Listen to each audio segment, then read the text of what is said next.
A long time ago, there lived a wise man named Mamad who could never tell a lie.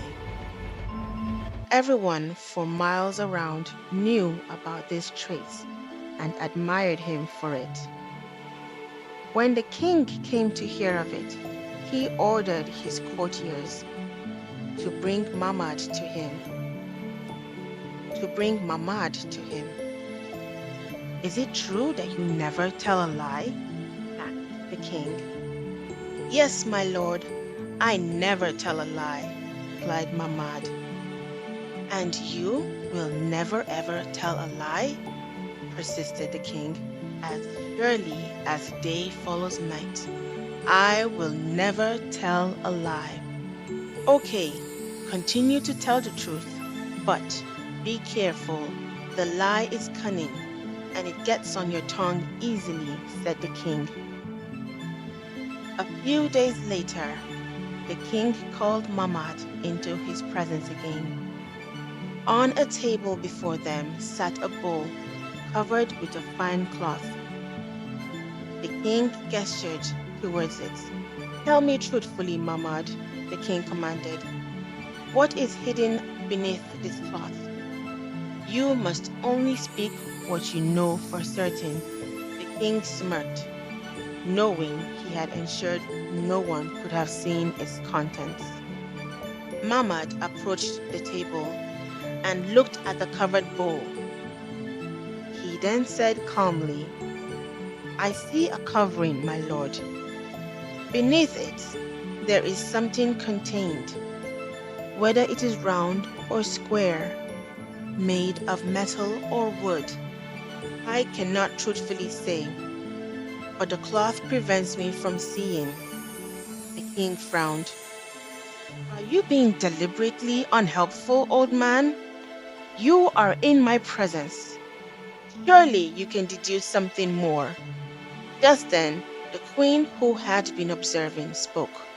"But, your highness, Mamad has only stated what is undeniably true. He sees a covering, and he knows something is beneath it. He does not claim to know what he cannot see." The king was not satisfied. He decided to test Mamad again.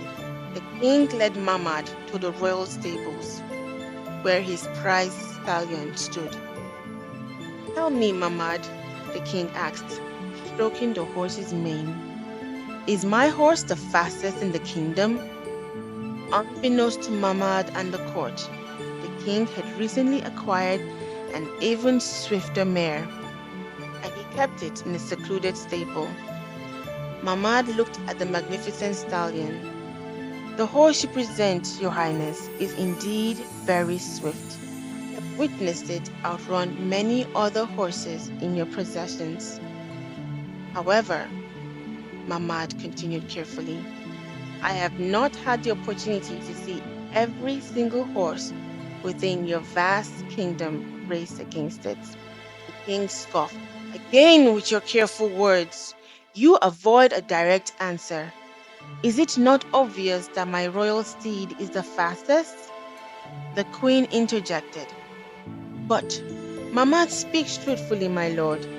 He describes the speed of the horse he has seen perform. He cannot truthfully comment on horses he has not seen race." Still unconvinced, the king devised one final test. The king summoned Mamad once more.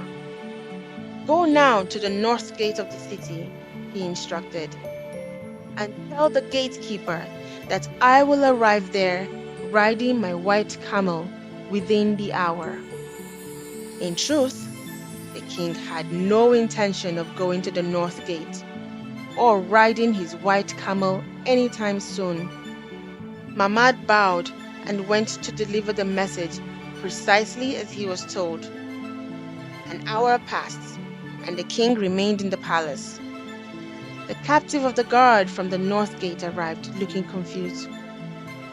"My lord," he said, "your messenger Mamad came and said you would arrive on your white camel within the hour. We waited your arrival, but you did not come." The king turned to Mahmud, a triumphant look on his face.